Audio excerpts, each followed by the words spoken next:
امام زین العابدین جنہوں نے واقعہ کربلا اپنی آنکھوں سے دیکھا تھا، واقعہ کربلا کے بعد تقریباً 40 سال تک زندہ رہے۔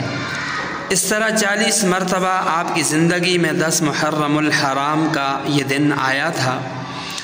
امام زین العابدین جو حضرت حسین رضی اللہ تعالی عنہ کے بیٹے تھے، کیا آپ نے اپنی زندگی میں ایک بار بھی 10 محرم کو گھوڑا نکالا؟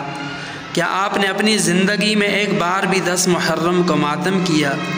کیا آپ نے اپنی زندگی میں ایک بار بھی 10 محرم کو اپنے آپ کو چھریاں ماری؟ کیا آپ نے اپنی زندگی میں ایک بار بھی سبیلیں لگائیں، کھانے تقسیم کیے، نیازیں دیں؟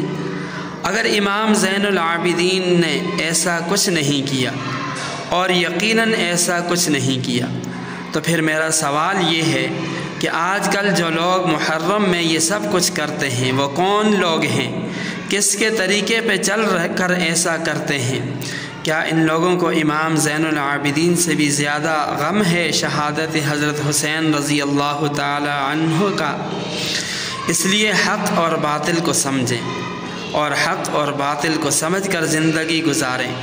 کہیں ایسا نہ ہو کہ باطل کے راستے پر چڑھ کر اپنا انجام خراب نہ کر بیٹھیں۔